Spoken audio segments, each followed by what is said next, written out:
David had married Abigail.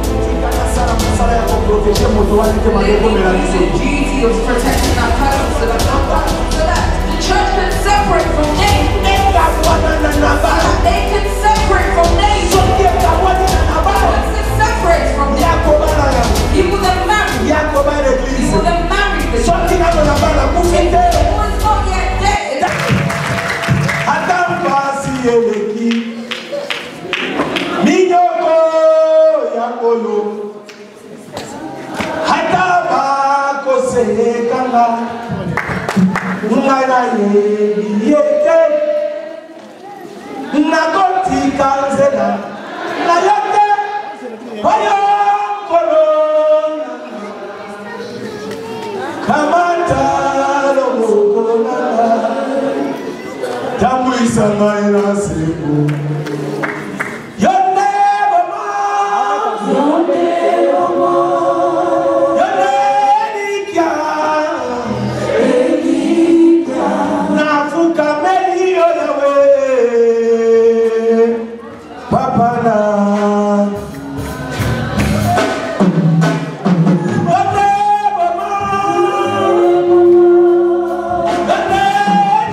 Want to give someone that has a great they're a bit late because they're coming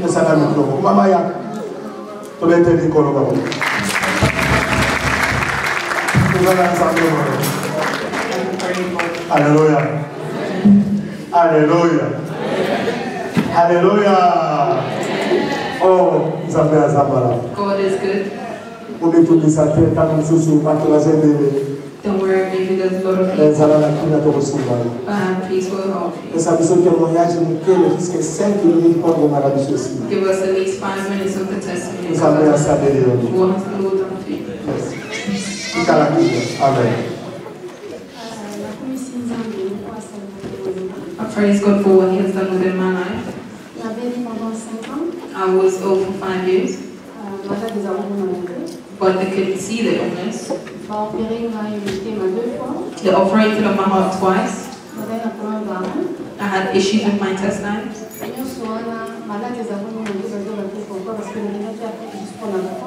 That all of that, they didn't know what the illness was because I simply went to Africa for a holiday. And they threw some sort of illness onto me. I've gone to a lot of churches within the UK. I went left and right, even to Paris, but there was no solution. I've put out a lot of money. My mother has wasted a lot of money, but there was still no solution. And then we went to the Nigerian still trying to seek for solutions, but there was none. I went all the way back to Africa in my father's country in Brazzaville.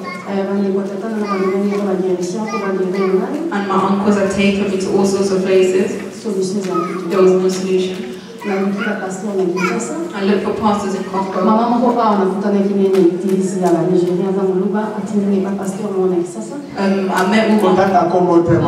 met with one here in a Nigerian church. I went for deliverance. There was no solution. All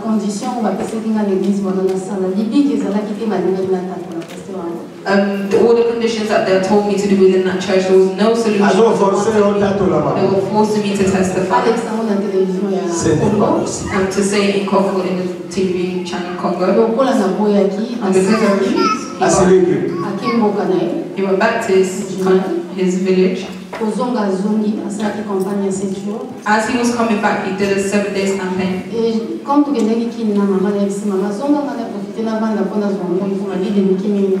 I went with my mother and I told her, you can go back, but I want to remain for a while because it's too cold. I then had issues breathing, I couldn't breathe. I called him out, he was very famous. He's very known. I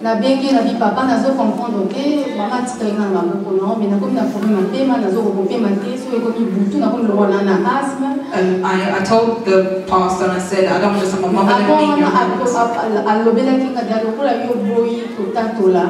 But before that, he already said to me, because you refused to testify, my God is angry, you will see what will happen to you. No comment. No comment, I was quite afraid. He was angry.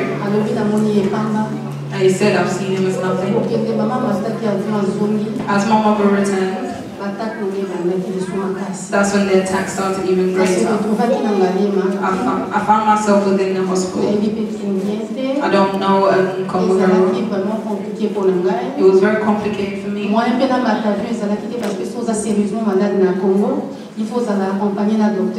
I couldn't board a plane because in Congo, if you're seriously ill, you need to be accompanied by a doctor. Otherwise, they can't let you into the plane. My mother started calling them and they refused.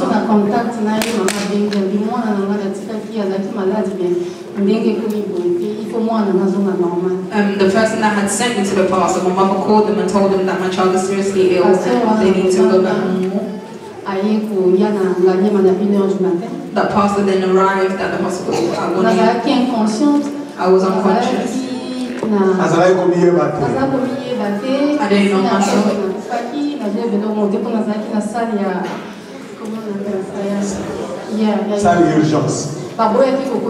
I was in the emergency room, they refused to let him in. It was just God who refused for the doctors to let him in.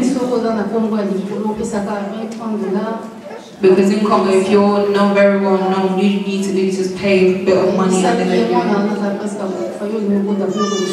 And they told her that child was basically dead. Why do you want to go in? 4 days after, I need to come back to them.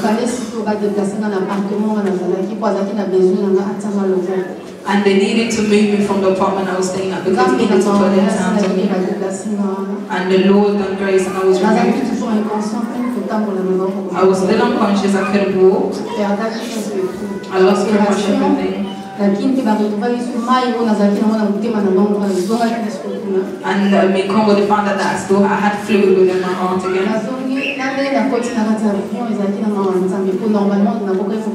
Even as I boarded the plane, it was simply the mercy of God because really truly I could not travel. I got back here. went back into the hospital. My mother's intelligence will reach you and because we pretty much travel to every church that you can visit. 2000 pounds, 1 million.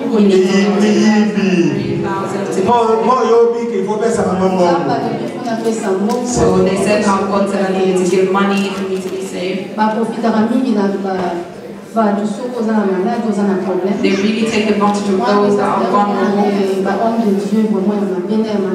That's when you see where there's the good servants of God and the bad. You need to take advantage. They started taking advantage of you because you had nothing to say. I really lost hope. I really stopped believing God and asked him, where are the servants of God? Because I can't see anything. Every time someone would tell me, let's go to church, I ask why, because I knew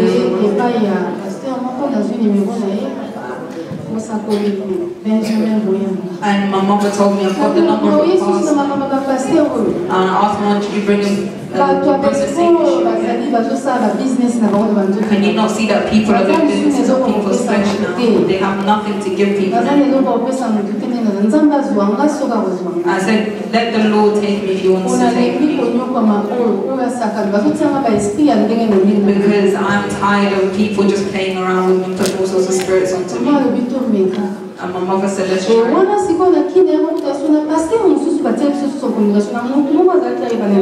And at that same time, they put me in communication with another pastor in Congo, and he was a joker. My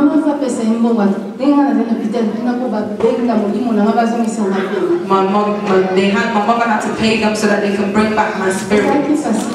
It was not easy. He said, because you're back in the UK, I need to give you my code. The codes of the manager to give to you. Est-ce que Elinda a passé Élisée Manteau?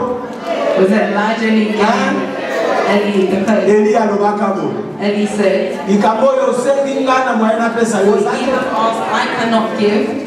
But they're capable of giving people. They don't have any other preaching apart from them. There was no other preaching. They praise them so that they can lose their spirit. And I came back here. And I said, I'm not sleeping. My head is hurting me. My blood pressure is increasing and I can't go to sleep. And they had told me not to take any more medication. And my mama was not around. And they saw that my lungs were ruined. They saw that there was fluid in my heart. And I asked the Lord, 5 years, will my life still be? And my mother told me to call him. And the person in Congo was still looking for me. Said you can't speak to her because she's within an emergency. If mama called Pastor Boyanga, I see everything go back to my head was stop hurting. They'll scan my heart and they'll know it's not water, but it's blood. It was blood. My lungs will go back to normal.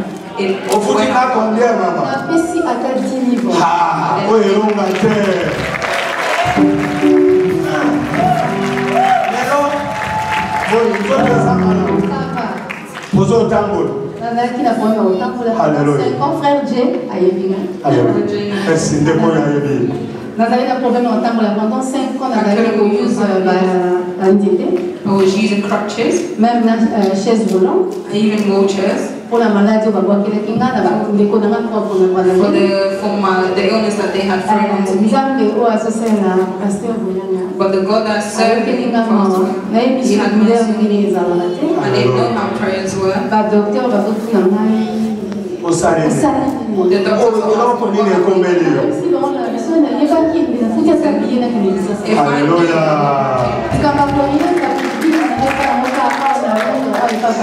Parce qu'on a compris le désespoir. Because I Donc, ça passe that these pas pastors sérieux, c'est are vraiment. just jokers.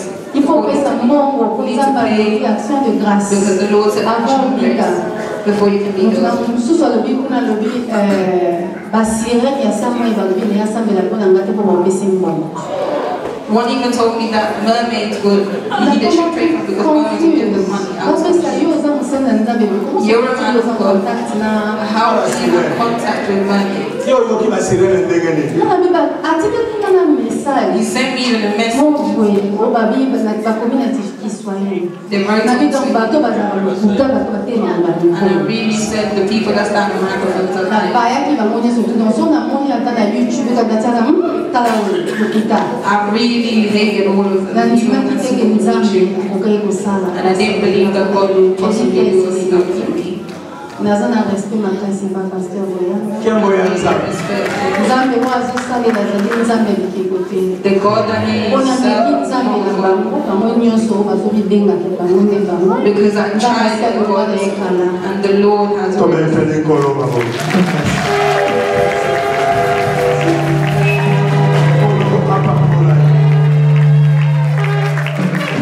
Alléluia.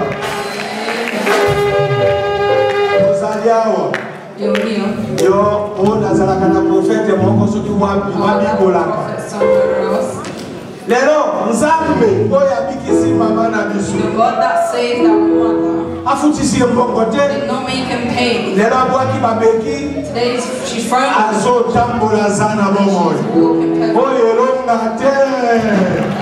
Tolete likolo bobo. Chapter 25. Tosuka tena totangaki 1 Samuel 24. Amen. We read 1 Samuel 23. Désolé, chapitre complet. Chapitre 24, verset 3, 6, totangaki. Amen. Amen. Lelo tokomi na 1 Samuel chapitre 25.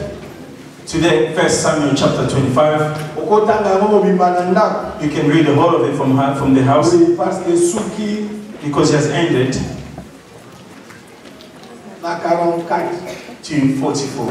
Amen. Amen. Et tokokata yango po permettre moyen ya kopesa nzela ya kolingo. So we're going to end from there so that we can give the way. Amen. Amen. Pose la moke. Hold on a while. Pose. Hold on. Mokanda ya 1 Samuel. The book of 1 Samuel, Chapitre 25. chapter 25, 37 à 38. 37 to 38. Tellement moqué ici cause de parole. Please stand where you are. Tellement. Tellement tout honorer parole. Please stand so that we may honor the word of God.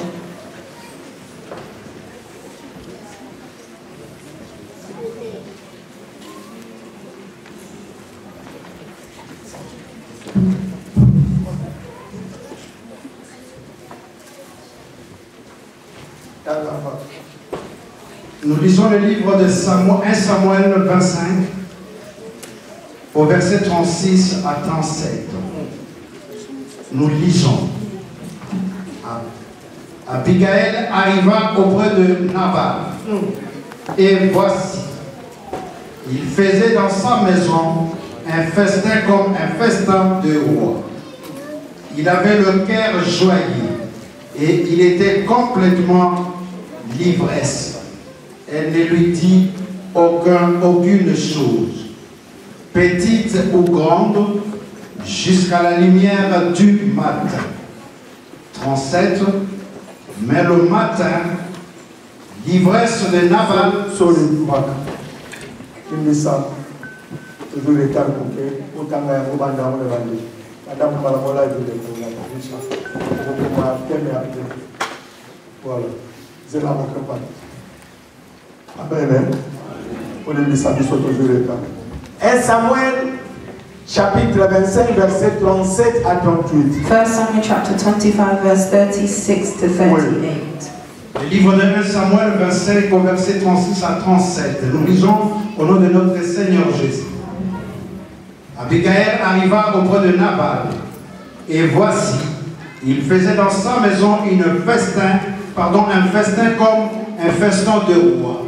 Il avait le cœur joyeux, et il était complètement dans l'ivresse.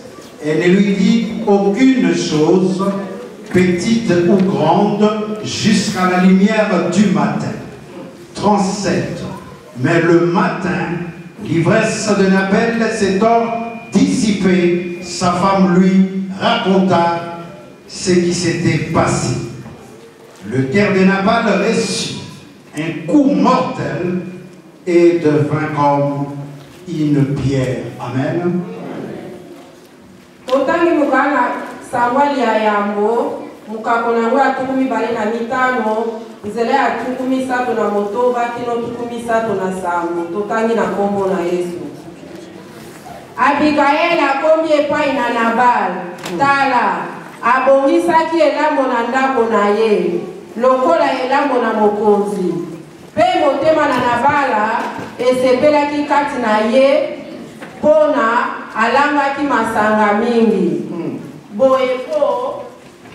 boye ayebisaki ye likambo te kino na moi na tongo tukumi sato na sambo nde na tongo wana elangwaki ye masanga na Nabal elongwaki ye masanga na Nabal pe mwasi na ye ayebisaki ye makambo yango motema na ye ekufaki kati na ye akomaki lokola libanga. Amen. Amen.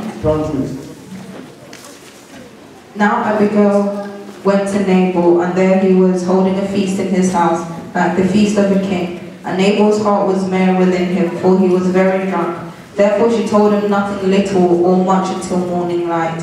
So it was in the morning when the wine had gone from Nabal, and his wife had told him these things, that his heart died within him, and he became like a stone.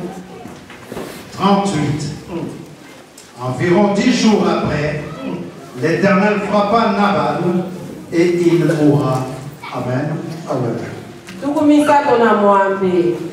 Pena sima na mikolo zomi, Yahweh abetaki Nabala pe akufaki. Amen. Amen.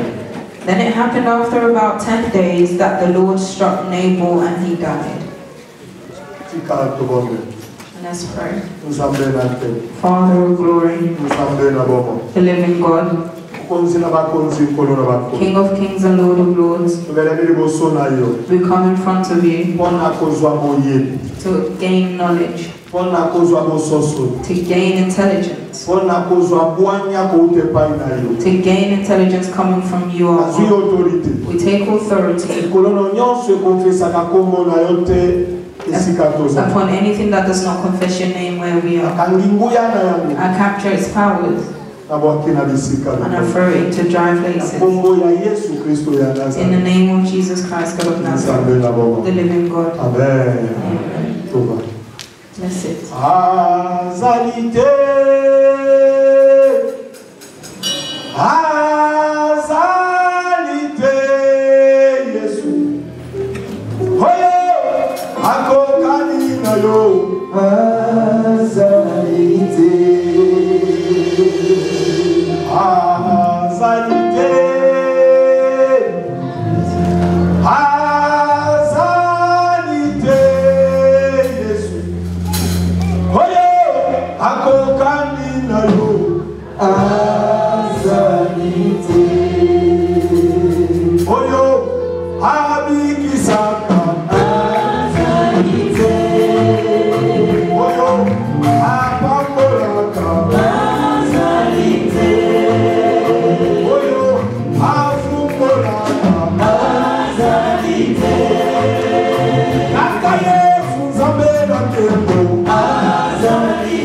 Alléluia. Musukaki likolo na kobika oyo Saul abikaki na maboko ya David. We last ended where Saul was saved in the hands of David. Alléluia. Tikatoki mama. Let's run quickly. Because today we did start a bit later. Saul was saved in the hands of David. David did not kill Saul. The path of the Lord is not the path of man. The thoughts of the Lord is not the man's thought.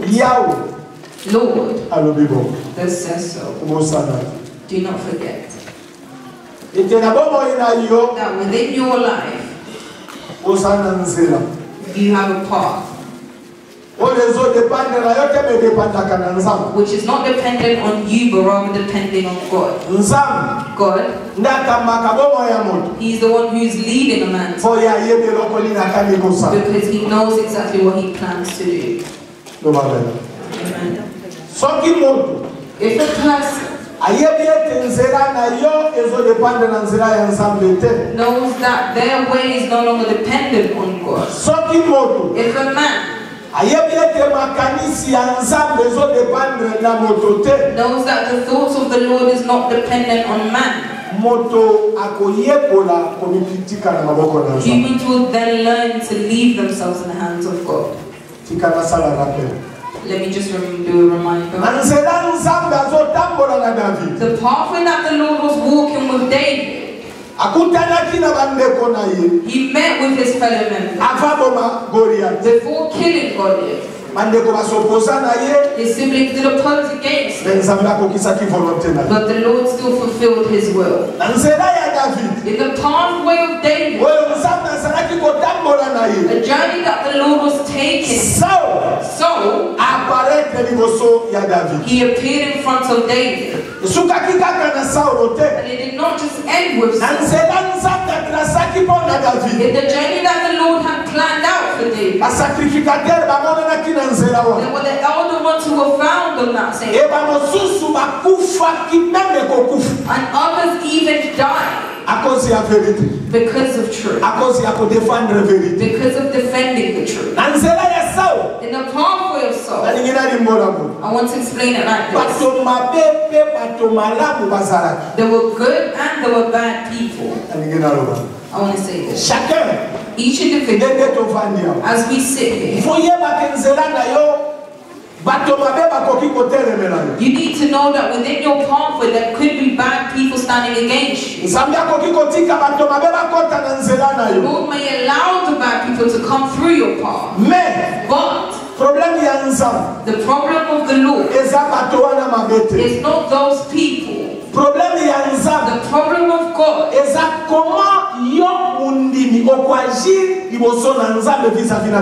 how you as a believer will react towards your God in front of those people. If you hate them, you and the Lord will then have an issue. If you speak to them the truth, that they refuse that truth, you've saved your heart and you've saved your life. Amen. Within the path of Saul, of David, God, he put good people. They were there. Today,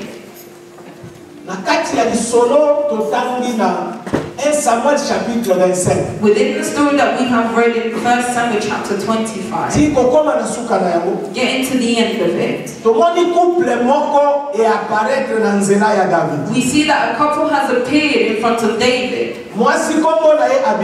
The woman was called Abigail. The man was called Nabal. Hallelujah. Amen. They appeared in front of the land of David. And the verse that we have read,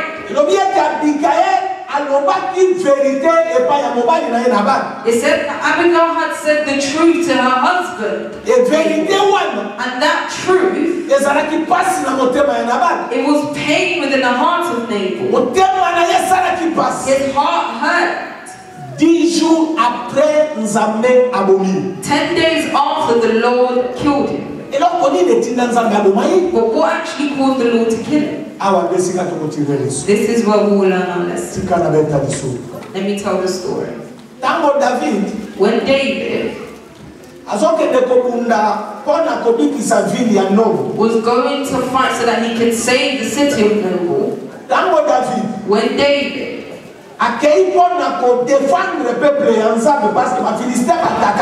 was going to defend the children of God because the Philistines had attacked them. Saul was looking to kill him.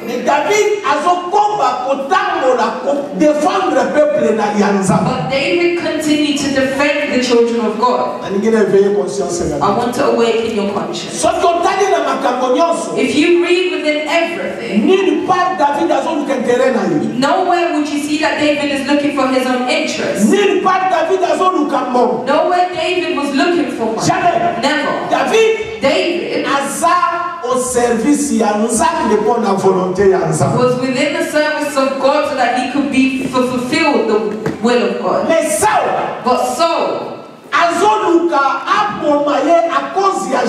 was looking to kill him due to jealousy. I want to tell somebody here. If you see a person on this earth that we are living in, they sacrifice their lives for God.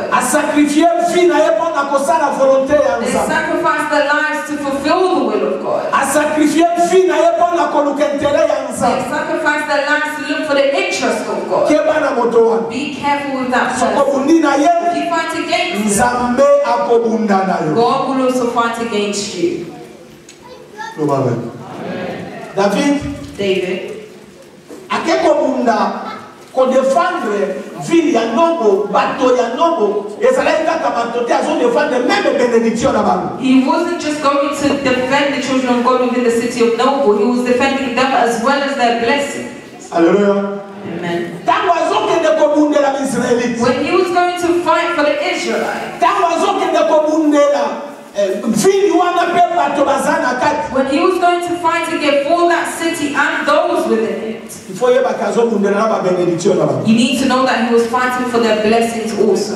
Est-ce que ce sont? Do you understand? Est-ce qu'on a ndinga imara? Do you understand? Bible lobi. The Bible states,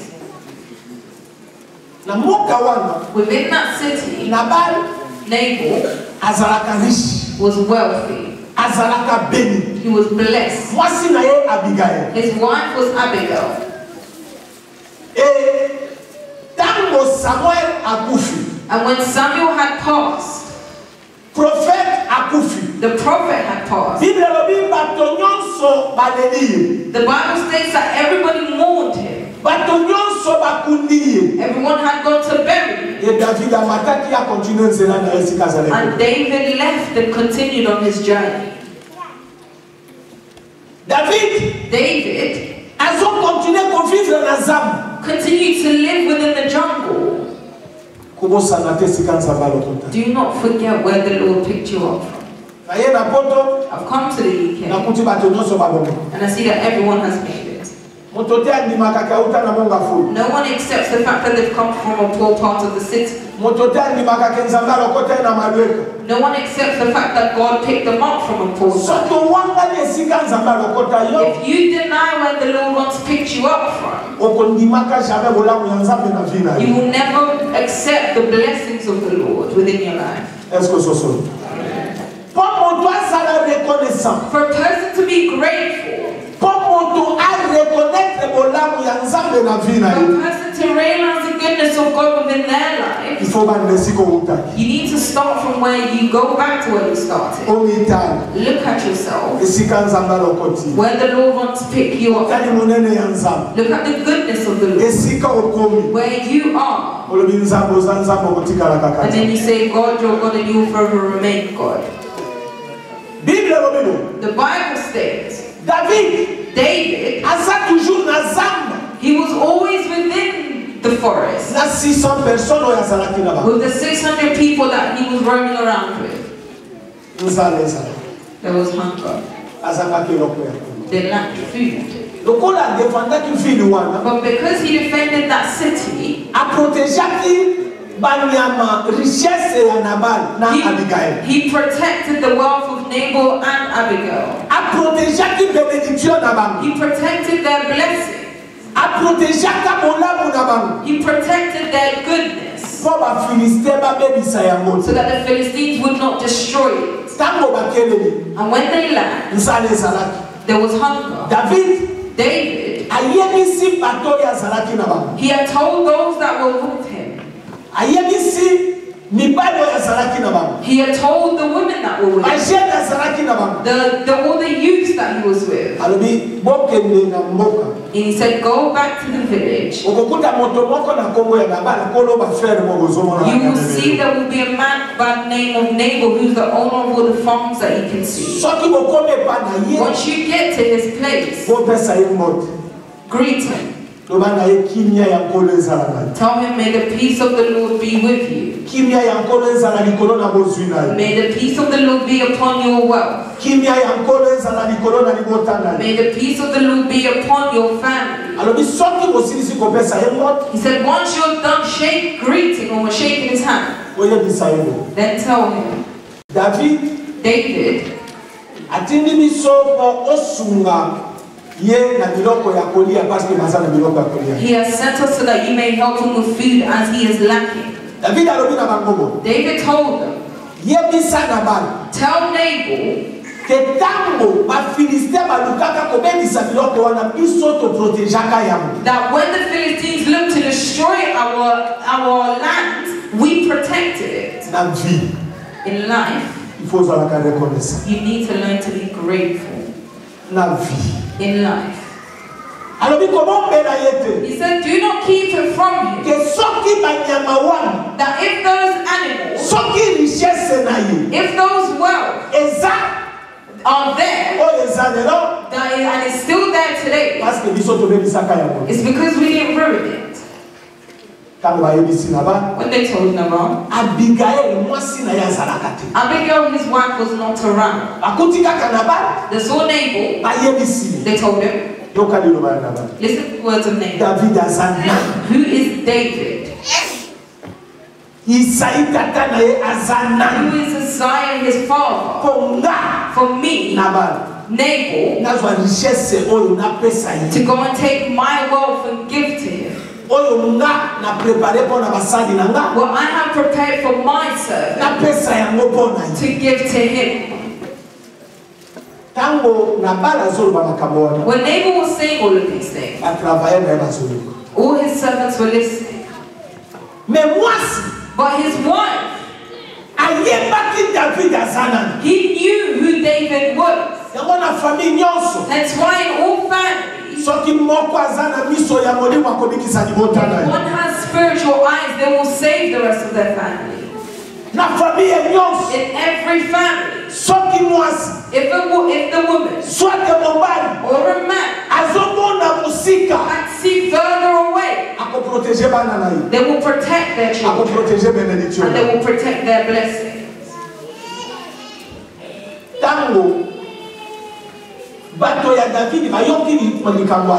When David's people had heard what he said, he said, no way.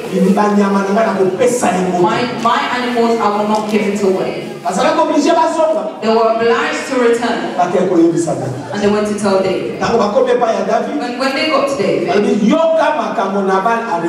they said, hear the things that Nabal has responded. He said, who is David? Who is Isaiah? I will not give. The Bible states David was angered. And when he was angered, he took a bit of his army and he said he needs to destroy the whole of that land. He saved them.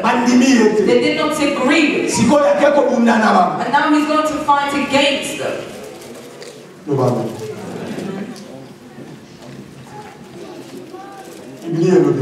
The Bible states Abigail came.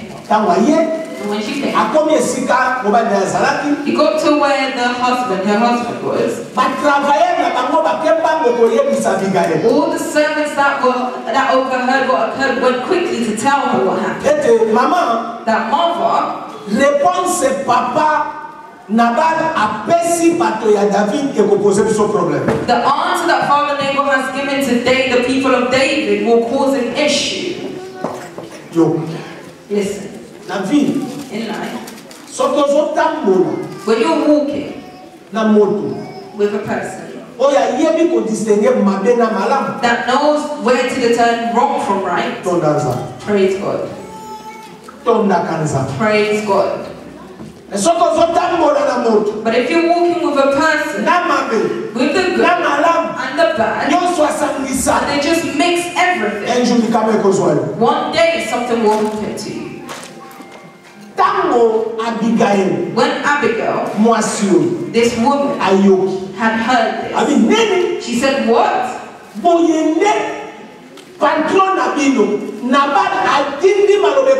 This is how your boss, Nabal, had responded to David. He said, it's not possible. A wise woman had called her servant without her husband knowing. He took all the cows. He took all the sheep. He took the food that he could eat. I'd given it to those people. And he said, go ahead. I will follow. I will follow you. Whereas over there, David was already on his way to come and kill everyone. And when David was coming, The Bible states David a tout à la cortège wana ezoya. David saw the group of people that were coming towards him. Et moi si Abigail a fuka makili boso. And Abigail had knelt. Elle dit pardon papa. He said, please, Father, Osala mabe na mongo na yo. do not do wrong to yourself. Elle dit kombo na ye Nabal. He said, his name is Nabal. Mutu na ye za malamu. His head is not well. Parce que Bible le dit Nabal azalaka moto ya kanda koleka. Because the Bible states that Nabal was a very angry person. Tango balobi moto ya kanda. When they say an angry person, Elingi kolobani. what does that mean? Hein? Elingi kolobani. What does that mean? Hein? Alilaka moto atyalbo. Elingi kolobani. What does that mean? Oui papa. Moto mabe. Très bien. Moto mbo. Très bien. Moto ayebi nzambe. That doesn't know God. Is à peu près. Katinaye. Within him, Satan daza manipule bon. Satan was the one that was manipulating his life. Est-ce que c'est ça? Do you understand? Katinaye. Within him, Soki moto atomboki. if when a person is angry, Pesa diable. it's the devil. Tu vas ver. Biblia ndio The Bible states Abigail Abigail afukami. knelt down Iboso na David. in front of David. Alisalela bongo na mabe. And he said, do not do wrong to yourself. Abi kombo na ye Nabal. He said, his name is Nabal. Abi azazonga bongo. He is stupid like Ndenge that. kombo na ye za. As his name is, Abi kosalela biso mabe. he said, do not do wrong to us. Abigail. Abigail Abiyoka. said, listen, Tikanza. let God, Mokola kosalela bola. the day he will do you goodness, Mungu abika simana. may your servant be saved.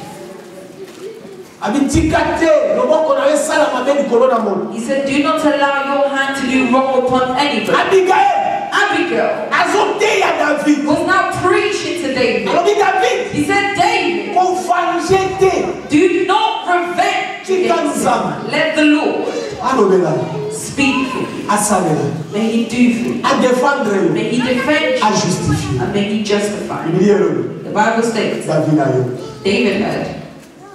Tamba yoki. And when he heard, he stopped.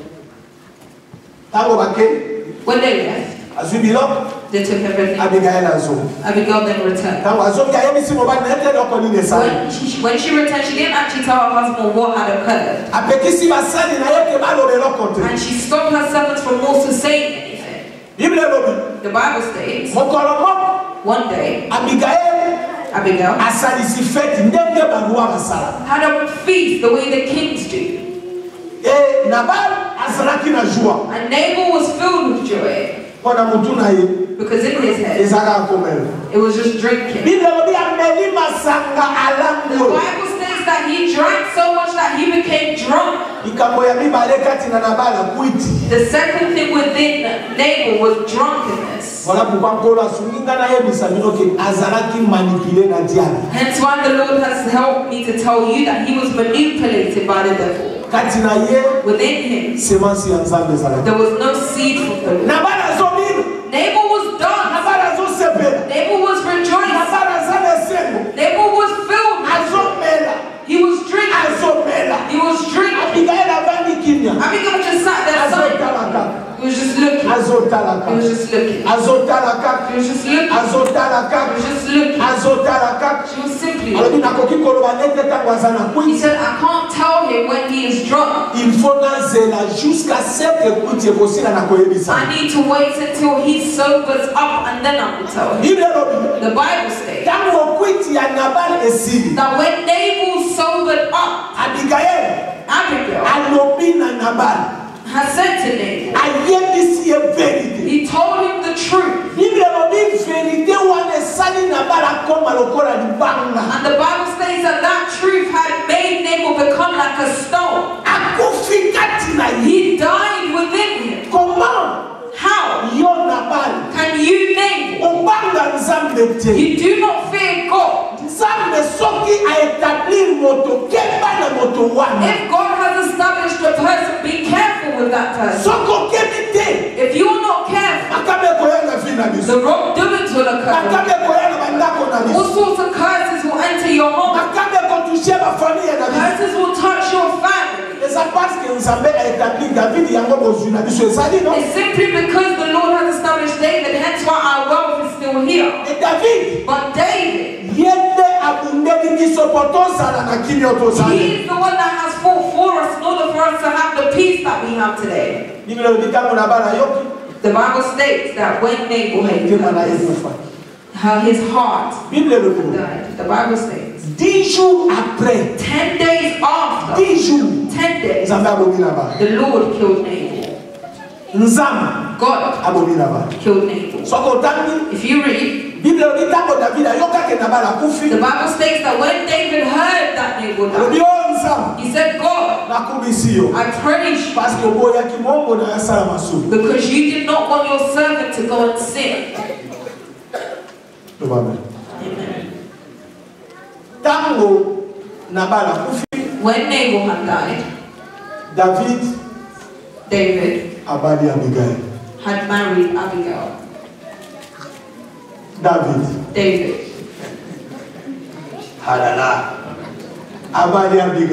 He married marriage. Whereas David, Saul gave him his daughter. From that day,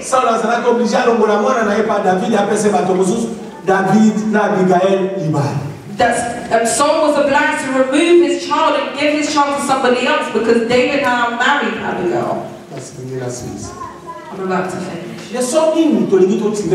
What lesson do we want to learn from this story? Stay quiet. What does the Lord want to say to us? The first lesson, upon a person called Nabal, within your life,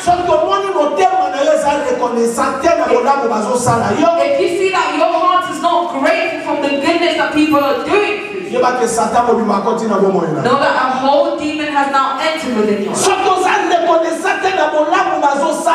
If you are not grateful with the things that they are doing for you, your father has protected you, your mother has taken care of you, your siblings helped you, but you never agreed to that. The Lord told me to tell you, it's a bad spirit. Why is that? All the goodness that they have done for you, know that it's come from God. Only God is the one that does goodness. Within your life, if you ignore the goodness that people have done for you, death will take you. Death. Death. It will come into your heart. Listen. Nabal. How? How is he able to ignore the existence of David? Whereas David was doing everything to fight for them. They don't pay him. He sleeps outside. He sleeps in the forest. Nabal. How can you say who is David? Ungratefulness.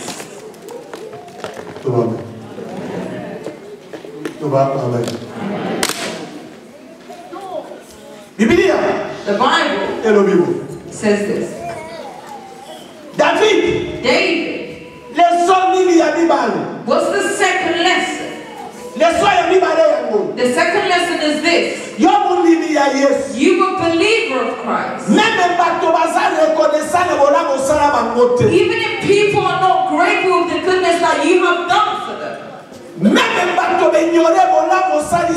Even if people ignore the goodness that you've done for them. They could be your child. They could be your partner. They could be your husband. Or it could simply be a friend. They may ignore the goodness that you've done for them. Do not do wrong to these people. Don't do wrong. And your life never change to go and do wrong because other people are doing you wrong. Non. No.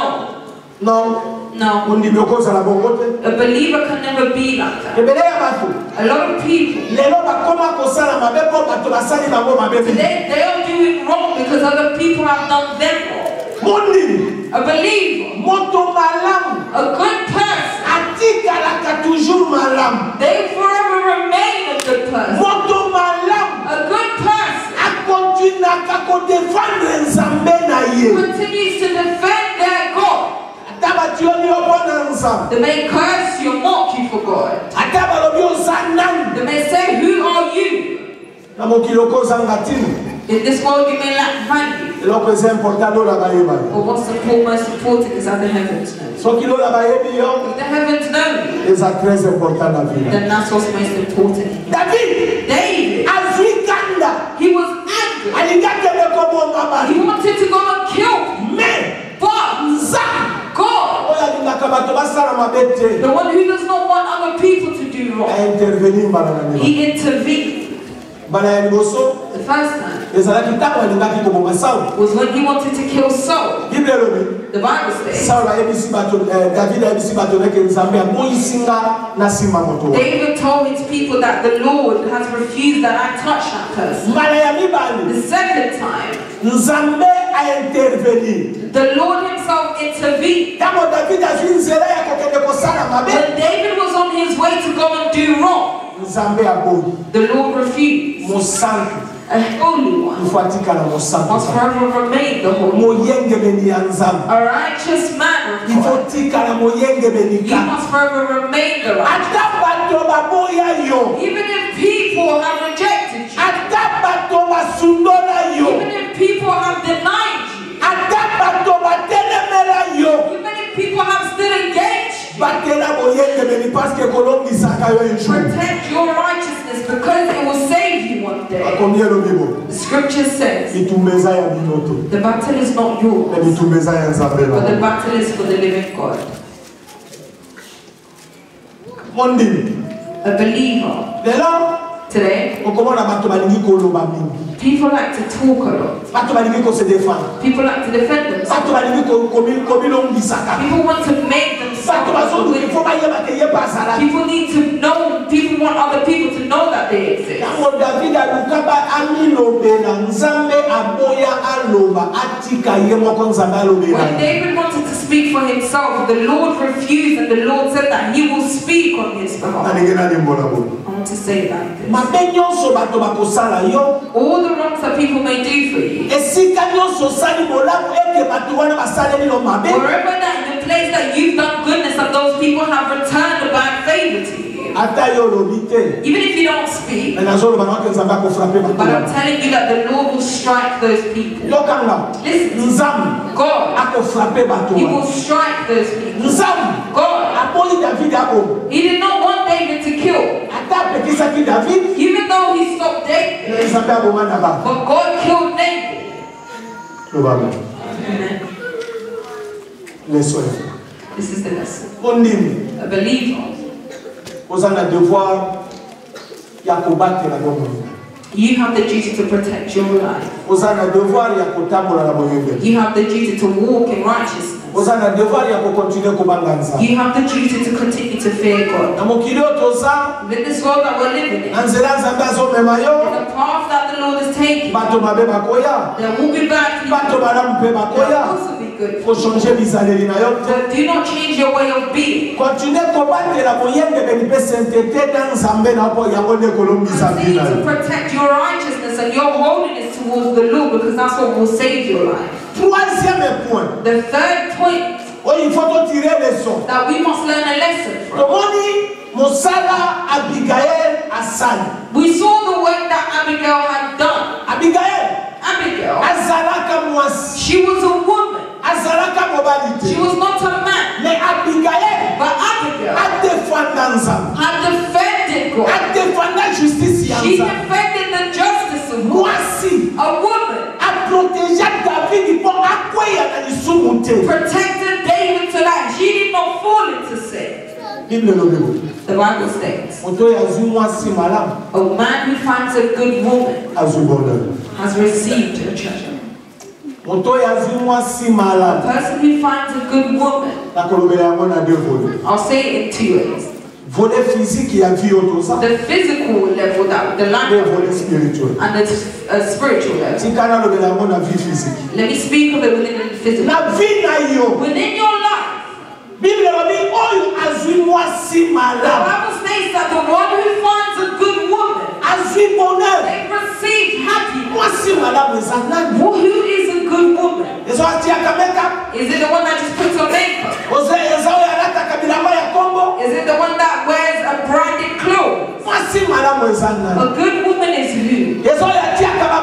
Is it the one that puts on all sorts of hair? A good woman is who? Is the one that knows God as their Lord and Savior. A good woman is one that fears God. A good woman is the one who defends the Lord. A good woman is one that knows to say no when no needs to be said. A good woman is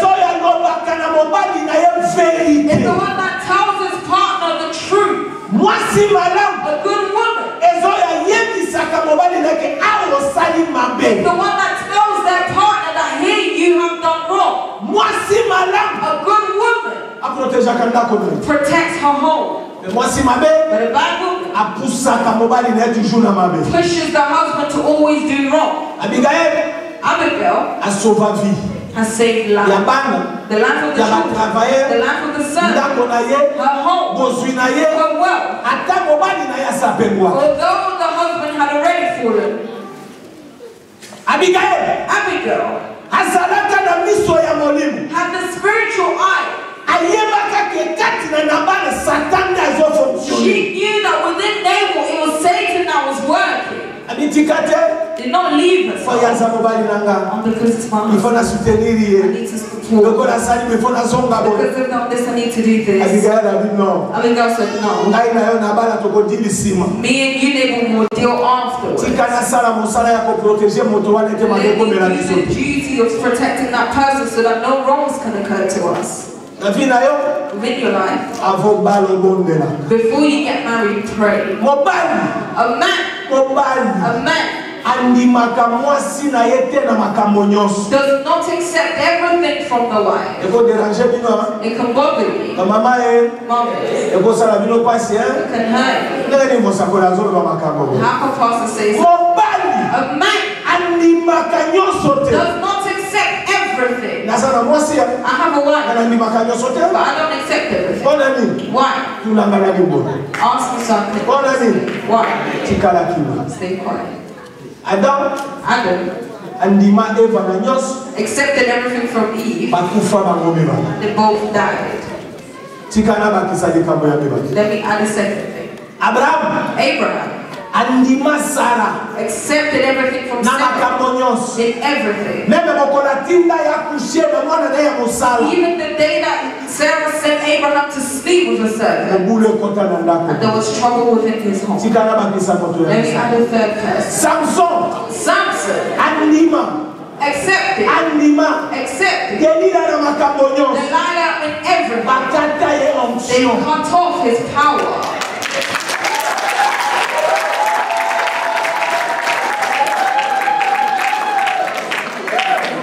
Hallelujah. What do I want to say? If you see a woman, they come to you as a man just to look for their own interest. Know that that's a bad woman. A good woman looks for the communal interest. A good woman will look for the interest of his children. A good woman will look for the interest of the whole family. A good woman who will stress about their husband. A good woman, if they see anything bad, they will state it as it's bad. Hence why the Bible says, one that finds a wife trouve le bonheur. Alléluia. Tika nakota sur sur le plan spirituel. Let me enter within the spiritual level now. Rôle d'Abigail, les amis. What was Abigail's role? Abigail, Abigail Asa qu'on représentait l'église. was representing church. Quand une église, Within the church, on dit mon santo Asa. there is the Holy Spirit. On dit mon santo. The Holy Spirit, Asa na mosala ya kopekisa bato basala it has masumu the te. duty to stop people from doing sin. Abigail, Abigail, Abigail, Abigail Azo joué rôle l'église. was playing the role of a church. Bible la Bible. The Bible states, Yonanga, you and I, tozabasi ya Yesu Masihi. we are the wives to Jesus Christ. C'est dans l'église. Within the church, Lesika bakwebi so tika eko. that's where they will tell you to stop adultery, Tika koyiba. stop stealing, Tika kobo. stop killing. Roi azana besoin mo. The king has one desire. Yonanga. You and I, To jouer rôle ya Abigail. that we play the role of Abigail. Yonanga. You and I, Neto bianga bi église ya Nzambe na bomo. we are called the church of the living God. Yonanga. You and I, Neto za censé komona plus loin esika nini mabeza ni we toi are advised to see further ahead so that if there is wrong, we can avoid it. Soki ozana loko défendre mabe. If you're still defending the wrong, Okomi na l'église ya Yesu. you haven't yet reached the church of God. Abigail. Abigail, Abigail. Abigail, Abigail. Abigail A défendre la vérité. defended the truth. Tika na loba na lolenge mo. Let me say it in a different way. Soki oligobala David. If you want to marry David, David. David Aza image ya Yesu Masihi. was an image of Jesus Christ.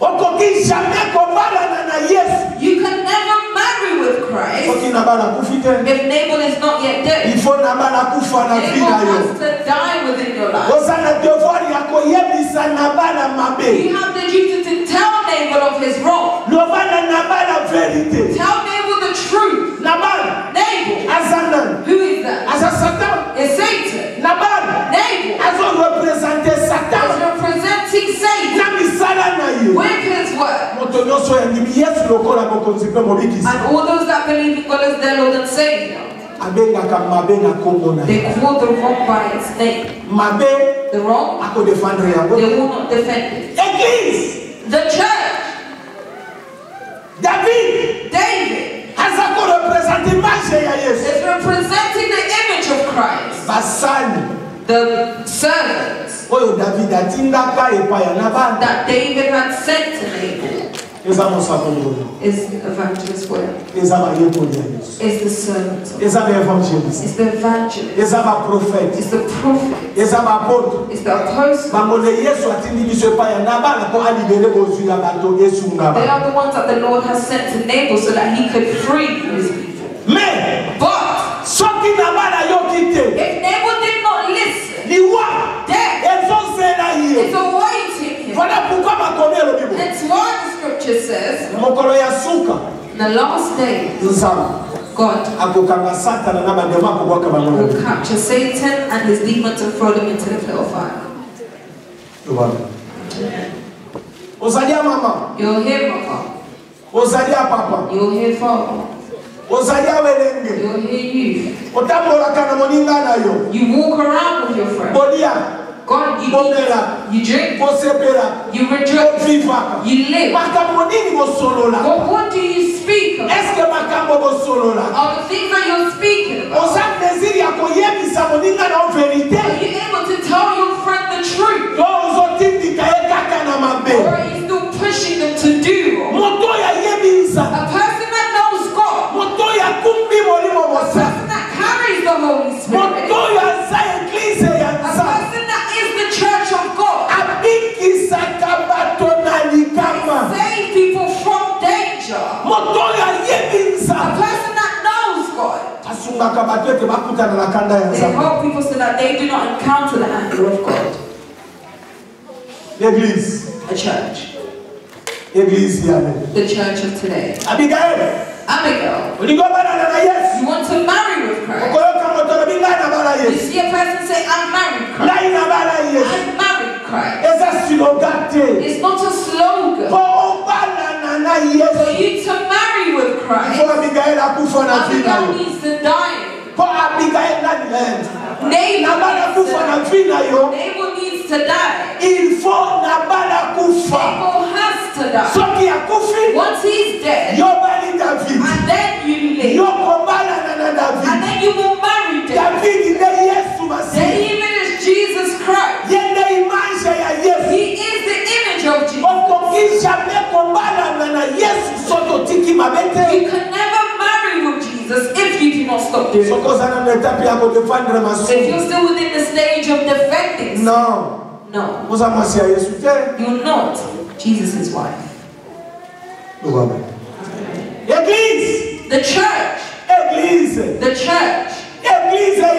The church of Christ. The church of God. You see someone going into a hole. Instead of you pulling them back, you're even pushing them further into the hole. No. Where are you? Where are you? A church. You have the duty to remove the fleshly desires. Abigail. He did not look at the fact that this is my husband. He said, wait. Let me deal with this. And then I will come and tell you. I will come and tell you the truth. This is the one that finds a good wife, finds happiness. The one that finds a good wife, will gain happiness. The one that finds a good wife. You want me to say it in a different way? If Abigail had stayed quiet and heard, but she's remained quiet with her and Nabal, they would have died together. I want to tell somebody here. Every time you push someone to do wrong, know that you and them will fall into a hole. Adam and the man Eve. Adam accepted everything Eve said. Let's eat. Look at it. Hey, Adam. Where are you? Look at a grapefruit. What fruit are you bringing to that person? I'm telling you. What fruit? What fruit do you take to people? Let me tell you. What conversations do you bring to people? That's the fruit. The fruit. They said, I heard. Look. The fruit. What seed? Mama, what seed? Mama, what seed? Bring Christ to you. He is the truth. Jesus is the truth. Jesus is the truth. Hallelujah. The church. Abigail. Yes. Jesus. He came to die for the church.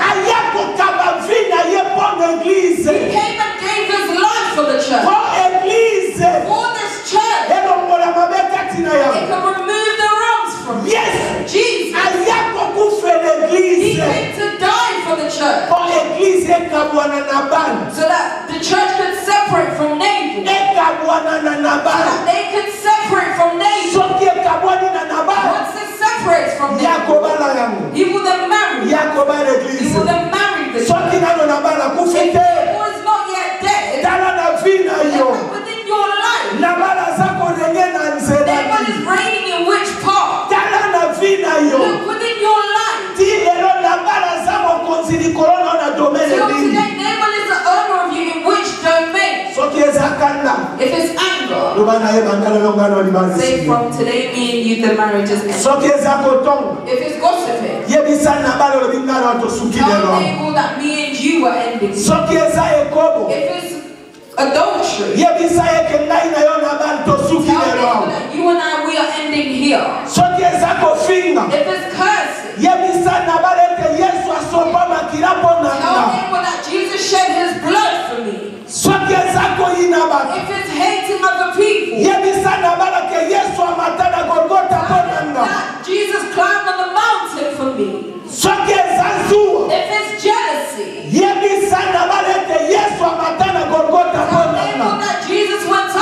motive for me.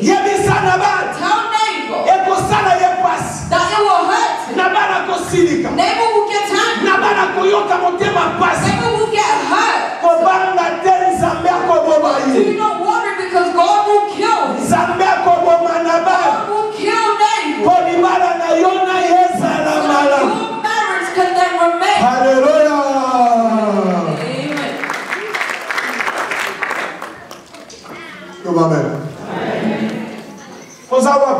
Where are you?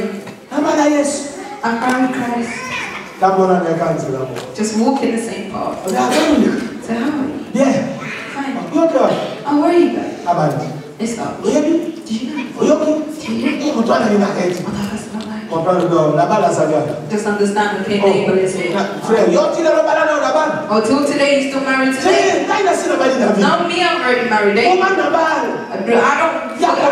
You need to kill your hate of jealousy. You don't want God to bless anybody else. Kill neighbor.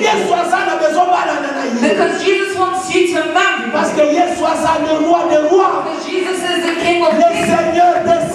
Lord of Lords.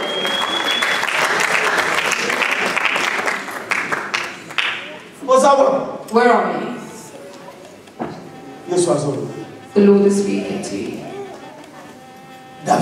David. I've been sent. I've been sent. David sent his servants to the home of Abigail. He knew that Nabal was inside. But I've been sent with the news of peace to tell you that God loves you. God is in need of your flesh. God is in need of your spirit. God is in need of you. The goodness that he has is much greater. But I know that Nabal will say no. That side, the one that pays all your bills, the one that helps the parents back home.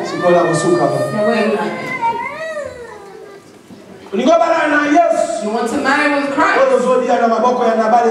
What you're eating in the hands of Nabal is small. Abigail. He did not fear Nabal. He was not a king. But he accepted to defend his children. He had the grace of marrying. She married a king. You want to reach. You want to hold. You want to get to that level. Learn to say wrong when there is wrong. You can't leave your life to be manipulated. No. When Abigail had heard it, he said, what? That's what Nabal said. This person is not smart. Does he understand that David is the one that's on top right now? Because David is the one that's the head. The whole of Israel. Even so, the value has gone. The name of David. Even the little kids are speaking. Even the fathers are speaking. Even the young children are speaking. Even the mothers going to markets are speaking. Nabal. Do you not know that God is the one that's on top? He said no other name has been given. Whether in the heavens, whether on this earth, whether below this earth. Jesus Christ.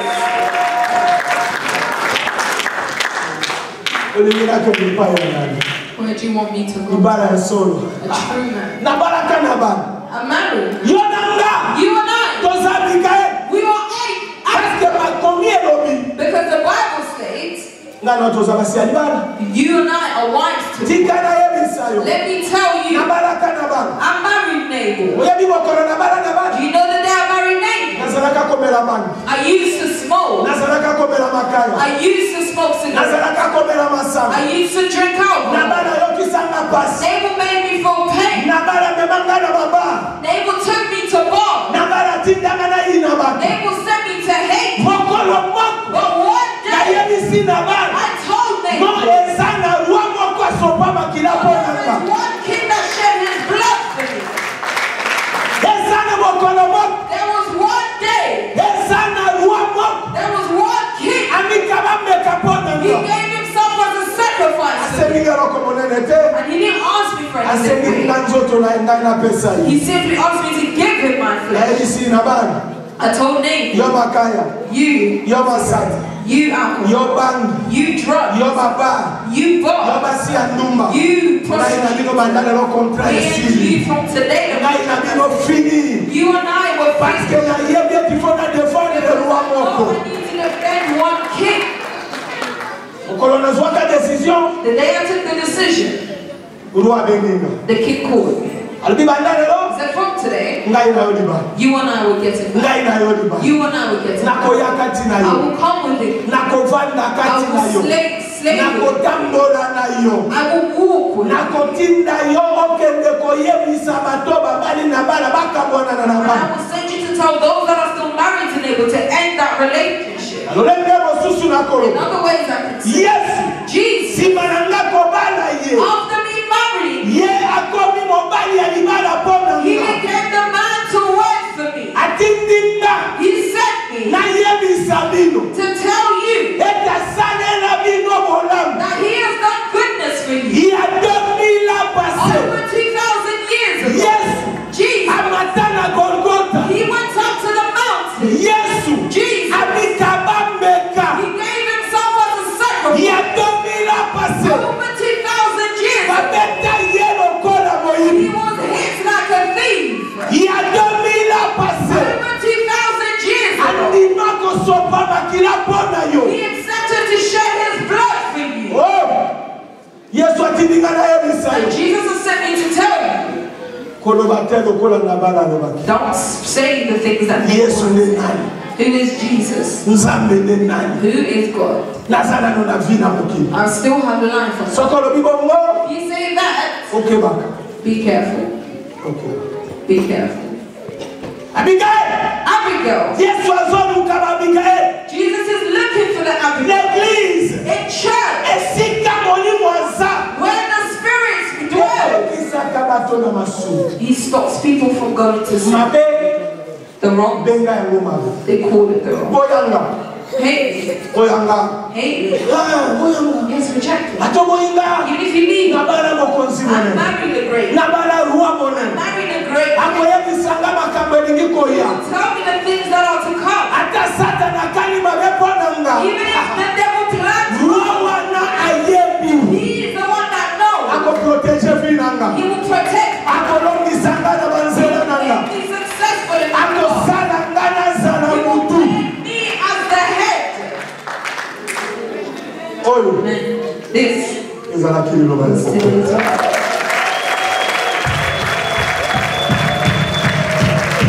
your arms. It's the duty of protecting that person so that the church can separate from names. That they can separate from names.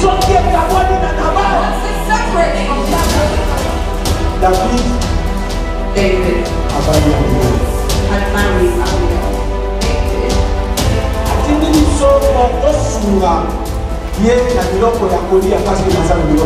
He has sent us so that you may help him with food as he is lacking. David told him,